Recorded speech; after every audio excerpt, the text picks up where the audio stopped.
ጸሎተ ሐሙስ ኢየሱስ ክርስቶስ ምስጢረ ቁርባንን ከምስጢረ ጸሎት ጋር አዋህዶ ያሳየበት ዕለት ነው። ኢየሱስ ክርስቶስ በዚህ ዕለት ፍጹም ሰው ፍጹም አምላክ መሆኑን ለመግለጽና ጻፍት ፈሪሳውያን የአይሁድ ካህናት መጥተው እስኪይዙት ድረስ ሲጸልይ በማደሩ ምክንያት ጸሎተ ሐሙስ በመባል ይታወቃል። ትህትና፣ ፍቅር፣ መታዘዝ እንዲሁም የአገልግሎት ትርጉም ለማስረዳትና ለማስገንዘብ የደቀ መዛሙርቱን እግር በማጠቡ ሕጽበተ ሐሙስ በመባልም እንደሚጠራ ሊቃውንተ ቤተ ክርስቲያን ይናገራሉ።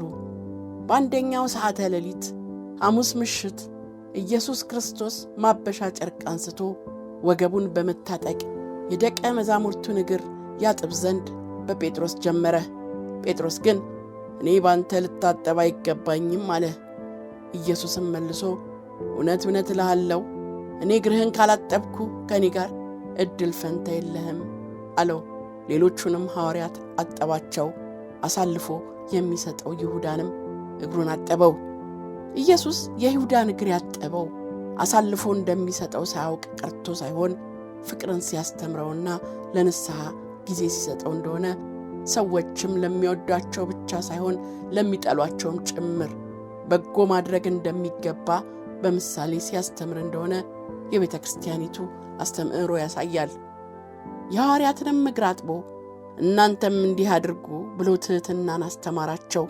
ይህም እሱ አምላክ ሆኖ ሳለ ዝቅ ብሎ የሐዋርያቱን እግር እንዳጠበው የሃይማኖት አባቶችና የሕዝብ መሪዎችም ዝቅ ብለው ሕዝብን ማገልገል እንደሚገባቸው ለማሳየት ያደረገው እንደሆነ ይነገራል። በሌላ በኩል እሱ በትሕትና ዝቅ ብሎ እግራቸውን ያጠበው በትዕቢት ወደ ዓለም የገባውን ሞት ለመሻር እንደሆነም ይነገራል። በሁለተኛው ሰዓተ ሌሊት ምሽት ኢየሱስ ክርስቶስ ኅብስቱን ባርኮ ለሐዋርያቱ ይህ ሥጋዬ ነው እንካችሁ ብሎ ሰጣቸው። ወይኑንም ባርኮ ይህ ደሜ ነው እንካችሁ ጠጡ ብሎ በመስጠት ምስጢረ ቁርባንን አስጀመረ። ማዕዱንም እውነት እውነት እላችኋለሁ ከእናንተ መካከል አንዱ አሳልፎ ይሰጠኛል በማለት ይሁዳ ከጸሐፍት ፈሪሳውያንና ካህናት ጋር ተባብሮ አሳልፎ እንደሚሰጠው ተናገረ። ይሁዳም አሳልፎ የሚሰጥበትን ዋጋ ሊነጋገር ፈጥኖ ወጥቶ ወደ አይሁዳውያን ሄደ። ከሦስተኛው ሰዓተ ሌሊት እስከ ሌሊት 5 ሰዓት ድረስ ደቀ መዛሙርቱን ሲመክራቸው የመንፈስ ቅዱስን መምጣት አብዝቶ ሲነግራቸው ዓይኖቹን ወደ ሰማይ አቅንቶ እርሱ ከአባቱ ጋር አንድ እንደሆነም ነገራቸው። ለብቻው ፈቀቅ ብሎ እየሰገደ ጸለየ።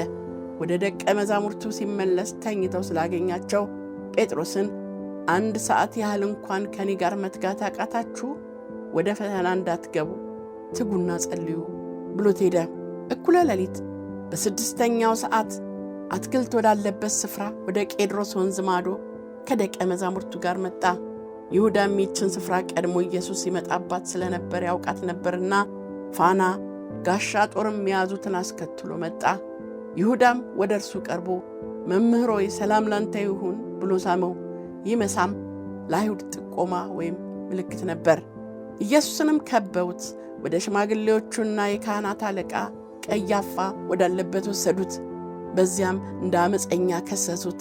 ከዓርብ ማለዳ ጀምሮም አሰቃዩት። ዕለቱ ኢየሱስ ክርስቶስ ቁርባኑን ያሳየበት ስለሆነ ከሰሙነ ሕማማት ዕለታት በተለየ መልኩ ተቀድሶ ቁርባን የሚከናወንበትም ነው።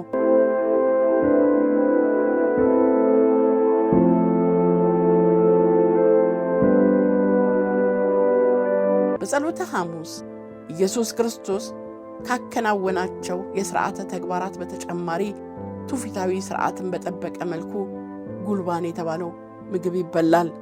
ጉልባን የሚዘጋጀው ከተፈተገ ስንዴና ከተከካ ባቄላ ነው። እነዚህ የእህል ዘሮች ተለይተው የተመረጡበት ምክንያት ስንዴ ከእህል ዘሮች ለመሥዋዕት የሚመረጥ በመሆኑ ሲሆን ባቄላ ደግሞ ሆድን የመያዝ ባህሪ ስላለው ነው።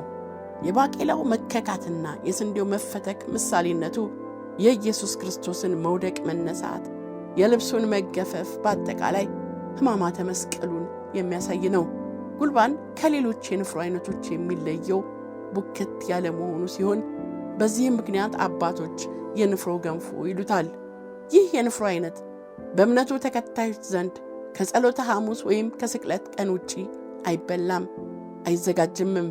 ጉልባን እስራኤላውያን ከግብፅ ባርነት ሲወጡ በችኮላ መጓዛቸውን የምናስታውስበት ከእስራኤላውያን የመጣ ሥርዓት ነው።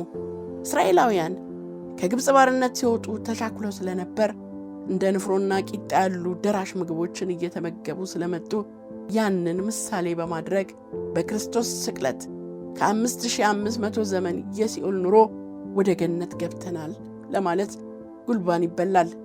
ምንም እንኳን ጉልባን በተለምዶ ቤት ውስጥ ያለ ሰው ሁሉ ከፈለገ የሚበላው ቢሆንም ጉልባን የአክፋይ ማለትም ከሐሙስ ወይም ከአርብ ማታ ጀምሮ እስከ ቅዳሜ ሌሊት 9 ሰዓት ድረስ የሚጾም ሰው ብቻ የሚበላው ምግብ እንደሆነ የሃይማኖቱ መምህራን ይናገራሉ።